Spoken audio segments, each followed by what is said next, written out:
Guys আমি গাড়ি নিয়ে যাইতেছি সোজা আমার টিমমেটকে রিভাইভ দেওয়ার জন্য, কারণ আমাদের কিন্তু পুরো ফুল স্কোয়াড মরে যায়। আর এরা কিন্তু রিজনের প্লেয়ার ছিল, দুইটা রিজনের প্লেয়ার প্লাস একটা কিন্তু 123 নাম্বারকে ছিল। দেখো এখানে কিন্তু দুইটা ল্যান্ডমাইন পাতানো ছিল, ভাগ্যিস আমি খেয়াল করছিলাম, নাইলে তো আমাকে মরে যেতে হতো আর তাদের কিন্তু অনেক বড় মাইনাস লেগে যেত। আর এনিমিতে কিন্তু আমার গাড়ির অবস্থা অনেকটাই খারাপ বানাই দেয়, যার জন্য কিন্তু আমি গাড়িটা চেঞ্জ করবো। কিন্তু জোন দেখছো ভাই, জোন কিন্তু মোটামুটি অনেকটাই দূরে এবং আমি কিন্তু সেফ জোনে যাওয়ার জন্য রওনা দিয়ে দিলাম। এবং দেখো মানে সেফ জোনে যাইতে আসি, কিন্তু আমার ওই দিক থেকে কিন্তু অনেকটাই বেশি স্পিকার ছিল, বাট এই দেখো এদিকে কিন্তু আমাদের দুইটা টিমমেট মরে যায়। আর তারপরে কিন্তু আমি জোনে যাইতেছিলাম রিভাইভ দেওয়ার জন্য, কিন্তু এই সাইডে এনিমি ছিল। দেখো আমার গাড়ির অবস্থা কিন্তু অনেকটাই খারাপ বানাই দেয়। যাই হোক আমার কাছে গ্লোবাল থাকার জন্য কিন্তু আমি বেঁচে যাই এবং বলতে না বলতে কিন্তু আমাদের পুরো ফুল স্কোয়াড মরে যায়। আর জোন কিন্তু মোটামুটি অনেকটাই ছোট হয়ে যায়। আর আমি কিন্তু তাদেরকে এই জন্য রিভাইভ দিতে আসি, তারপরে কিন্তু এইখানে মানে কোলক টাওয়ারে আসি তাদেরকে রিভাইভ দেওয়ার জন্য। এবং এইখানে কিন্তু গাড়ি থেকে নামার পরে কিন্তু আমি সোজা বেনিং এর কাছে আসি, একটা সুপার মেডিকেট মারার পরে কিন্তু আমার পুরো ফুল স্কোয়াডকে রিভাইভ দিয়ে দেয়। আর রিভাইভ দেওয়ার পরে কিন্তু আমাকে সোজা সেফ জোনে যেতে হবে। আর এখানে কিন্তু গাড়ি নিয়ে আমি কিন্তু সোজা সেফ জোনে রওনা দিয়ে দিলাম। কিন্তু দেখো আমার এসপি কিন্তু অনেকটাই বেশি কাটতেছে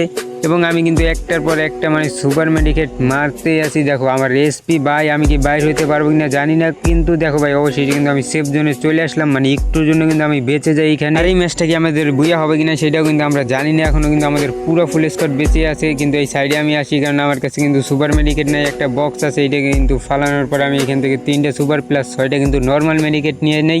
এবং দেখো বলতে না বলতে আমাদের কিন্তু পুরো ফুল স্কোয়াড মরে যায়, কিন্তু আমার কাছে টোকেন নাই, যার জন্য কিন্তু আমি রিভাইভ দিতে যাইতে পারতেছি না। কিন্তু এই দিক থেকে ঘোরাঘুরি করলাম এবং ঘোরাঘুরি করার পরে কিন্তু আমি সোজা ফ্যাক্টরির মানে নিচে যাইতেছিলাম, কিন্তু ওই দিক থেকে কিন্তু স্নাইপার দিয়ে একটা শট লাগাই যায়। তারপর কিন্তু আমি গাড়ি থেকে নেমে যাই এবং গাড়ি থেকে নামার পরে কিন্তু এই সাইডে কিন্তু আরেকটা প্লেয়ার আমার উপরে রাশ দিয়ে দেয় এবং রাশ দেওয়ার পরে কিন্তু আমাকে মেরে দেয়। তো যাই হোক গাইস, আজকের ভিডিও এই পর্যন্তই ছিল। যদি ভালো লাগে তাহলে অবশ্যই চ্যানেলটা সাবস্ক্রাইব করে দিও। আল্লাহ হাফেজ।